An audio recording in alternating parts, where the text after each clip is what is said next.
I'm Satine Phoenix, co-creator of Maze Arcana and a dungeon master on Fury's Reach. Welcome to GM Tips. Today we discuss what happens when your plans fly out the window.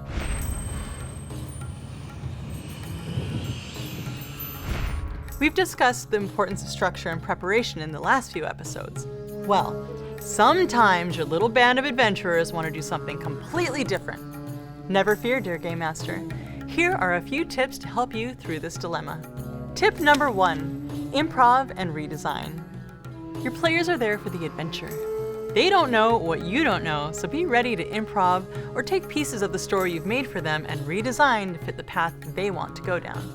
Let's use the Savage Nation story and show how the players could have taken it in a different direction. Spoilers! If you don't want me to ruin the Savage Nation story for you, skip ahead to this time code right here. In this story, the students at an academy get pulled into a portal leading to another dimension, and the teacher gets taken just as they go through a portal back to class. Upon their return, they find a group of mercenaries from another nation have broken into the school in search of an artifact. One spot they could have derailed the story was in the other dimension. One of the characters spoke to a native and found that there was a problem. A group had been trying to take the creature's land. This player wanted to know more and help the creature. They could have easily convinced the group to explore this and not return to class. My solution to get them back on track would be to let them assist for one encounter, then allow the creature to inform the group when another portal was about to open, or offer to open a portal in exchange for the help of protecting the land. If the teacher's with them, she would want to get back to her boyfriend and encourage the students to go with her, or their families would be worried. If the teacher gets taken, the students would return to class for the help of the teacher's boyfriend to rescue her. If it was more than a 3-session campaign, I would finish the session with them helping or planning how they would help the creature save its land, and then spend the next week coming up with an opponent who would be trying to take the land and develop some details about the group and creatures who would live in the area, and then read up on the realm's religions and any other tidbits that I could use to make the environment more rich for the players. Back in the classroom, the kids fight the bad guys with aid from the teacher's boyfriend, who instructs them to go to the safe room. The kids could have chosen to disobey, although that would have been against their character's character, and attempted to head to the teleportation circle, or even outside away from their schoolmates and teachers. For this part of the adventure, because the school was so big and they had multiple safe rooms they could have gone to, I set up a story safety system. There are important elements to the story: the diagram of the artifact, what the artifact's purpose is, how many students died during the players' indecisions, the importance of the teachers to the kids, books in the library, all things that would lead the players to where I wanted them to go, which was back to the dimension to save the teacher. In fact, they didn't retrieve the diagram where they were supposed to, so I set up another fight in the hallway where they found the diagram on one of the corpses. They also didn't find a clue to who the mercenaries were when they were supposed to, so I put that information in the scene later in the game. As long as you know the meaning to the elements of the story, it's easy to shift them around your game. If the kids wanted to stay in the other dimension, I could have taken the artifact mercenary story and played it in that dimension with the same stats, just improvising the details a little. Everybody back? Great, let's move on. Tip number 2, prepared to be unprepared. My specialty is GMing homebrew one-shots and miniseries at game stores. Usually I run them with only 10 minutes to prepare.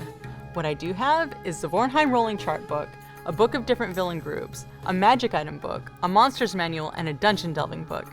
I'll do a whole episode on one-shots later this summer, but this list of items helps me be prepared for when the players surprise me by doing something I didn't expect. With these books, you can easily flip to pages while you're GMing, and the players will think you've planned it all along. Detailed rooms with fleshed out villains and stats. You can walk into a town, have the characters walk into a shop and have personalities for every PC they encounter, titles to every book in the library, rules to games kids are playing in the streets, all within the time it takes for the players to make a decision on where they want to go. Keep these books ready. Tab your favorite pages with bookmarks. Highlight appropriate level villains in the different groups. Prepare to be unprepared, and you can let your players wander the world. I could roll on about this, but instead, let's discuss this with actor, writer, and partner at Nerd Strong Gym, David Nett! Hey, welcome to the show. Thanks. So I want to continue listing tips. We discussed things in our pre-interview, so let's just knock these out. Okay, cool. So I think the first thing that when your players throw you a curve, when they have a plan or do something that you're completely unprepared for despite your intense preparation, right? The first thing that I would recommend is to take a break. listen to the player's plan, have them tell you what they plan on doing, and suggest, okay, let's take a quick bio, 15 minutes or whatever, so that when we get into it, we can really dig in. That gives you a little breathing room. On the inside, you're like, yeah, because your job, right, is to fill up this session. And your story down the road, whatever you've written, you can deal with that when the session's over. But right now, your job's to fill up this session with fun stuff for your players. And you need a moment to digest this crazy, creative, amazing thing they decided to do, which completely derails what you had prepared. So let yourself have that time. So I need to use the restroom, taking all my bags with me, all my books. I mean, it's going to be an intense moment. I think it's important that it's about us taking a break. So suggest that maybe they want to as well. Make it feel like they wanted to take that break. Just give everybody a little breathing room before you go in. Yeah, just take a moment. Prepare yourself. Don't panic. Cool. You can hide out in the kitchen. Yeah. You can hide out in the restroom. I just like the idea of people bringing a bunch of books into the bathroom. Well, I mean, I've got a stack of D&D books beside the toilet. I assume everybody else does too, Of course. just for reference. Yeah, obviously. I've seen yours. You've got it too. Actually, I have dice hiding in like my kitchen drawers and in my perfect. In my bathroom. I don't know. Just why. for practice. Tip number 2.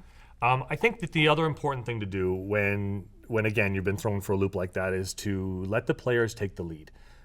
Any kind of long form improv or collaborative storytelling, which is what role-playing games are, right, is about give and take. Sometimes this person is in the lead, sometimes this person follows and reacts. And I think a lot of times in role-playing games, especially when we're young game masters, we tend to think of it in terms of I set the tone, I set the world, I tell the scenario, I tell you what's in the room, and then the players react.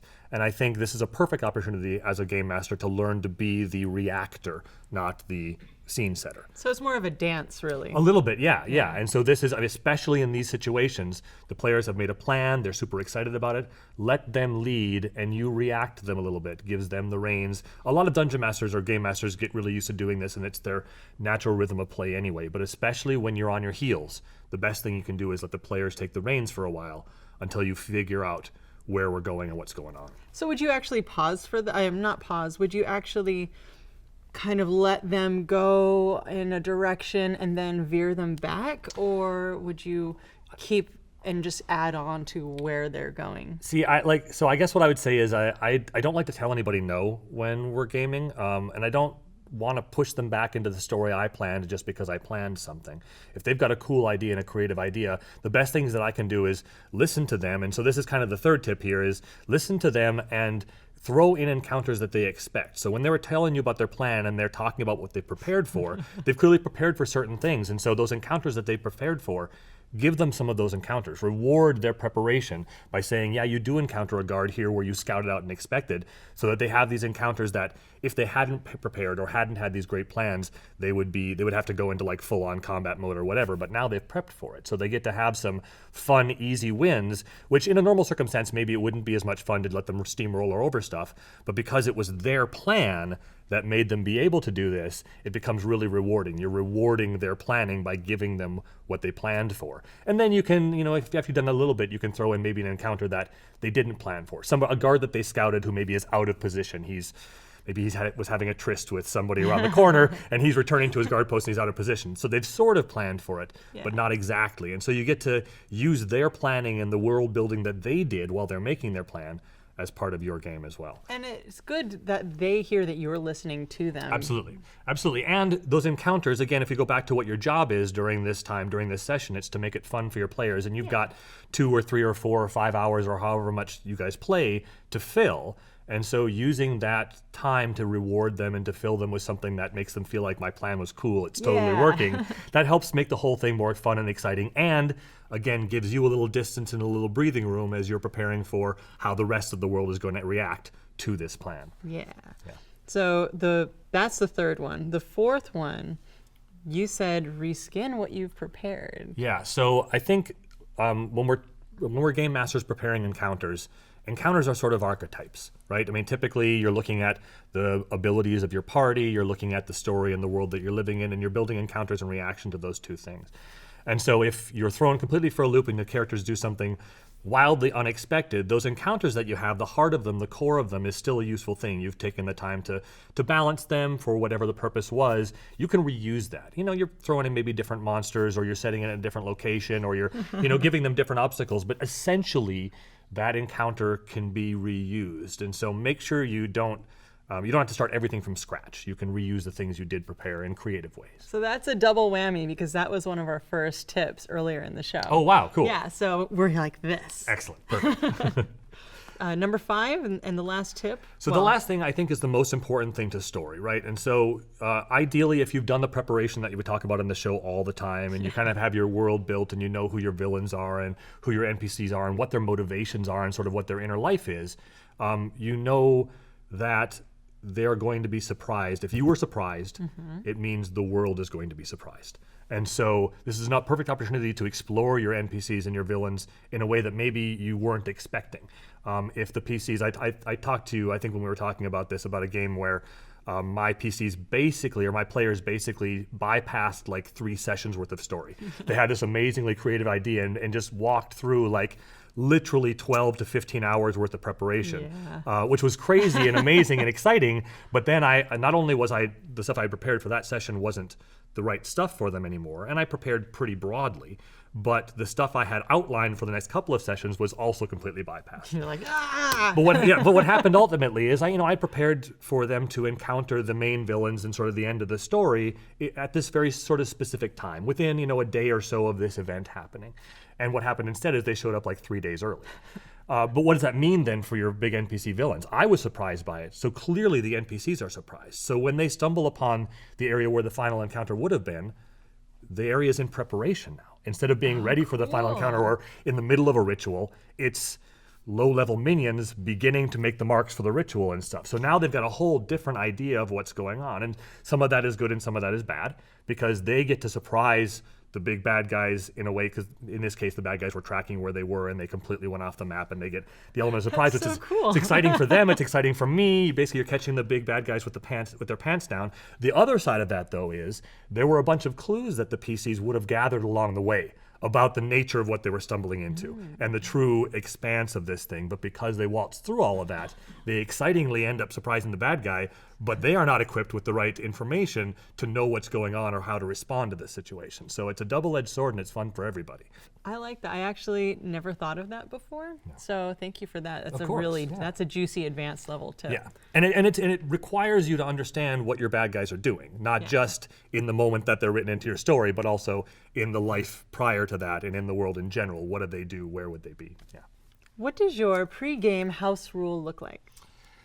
So I house rule a whole bunch of stuff. I've been playing for almost 30 years now. So gosh, a little more than that actually. And so I've got lots of little quirks and tricks and little house rules I make for all my games. But there's one really important one, especially when new people are sitting down at the table.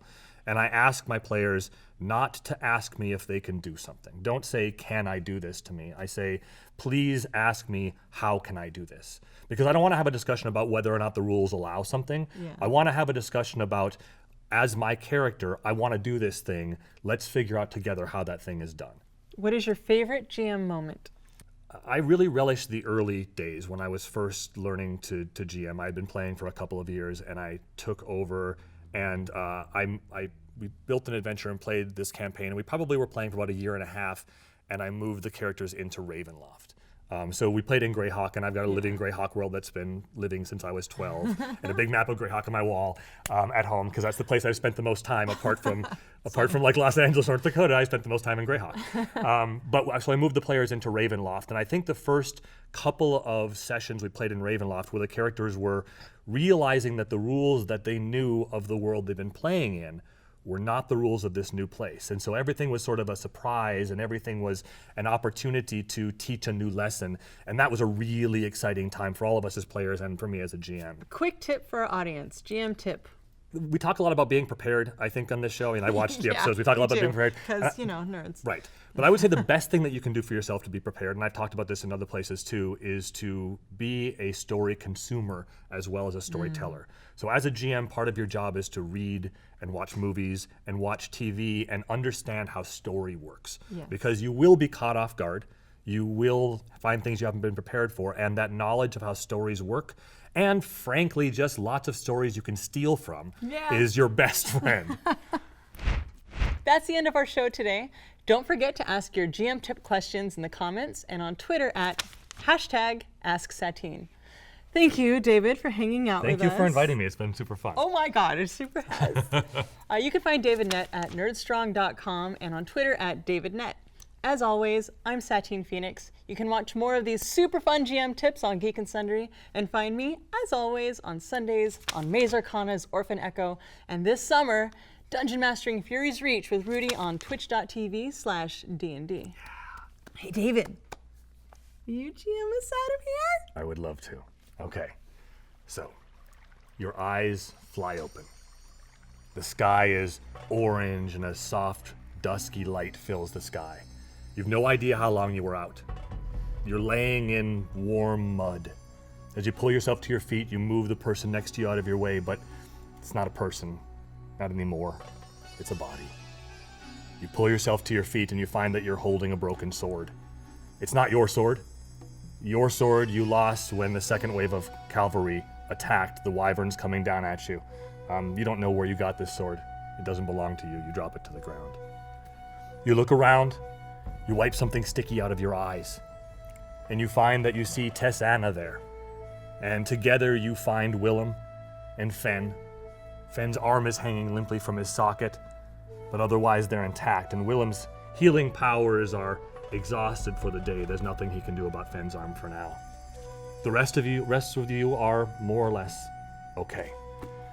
Zebula is less lucky. You find him face down among a pile of orcs. There's a wicked, primitive blade sticking from the back of his head. You don't turn him over. You recognize his armor and clothes well enough, and you don't need to see that. You gather yourselves together, scan the field of battle. It's eerily still, except for the scavengers, the men picking through the clothes, and the birds cawing and picking at the bodies, animals scavenging. It's impossible to know who lost or who won. Tomorrow, you'll make your way to the rendezvous point and see if you can find out. But tonight, it's enough that the four of you are together. You find a quiet spot, you huddle together, decide who is setting the watch. You are chosen first, and as your companions drift off to sleep, you listen to the sounds of their breathing. You look around the battlefield again, and you realize that as a warrior, as a member of the living, as a member of your companions, sometimes it's not about who wins and who loses. Sometimes you realize that it is enough merely to have survived.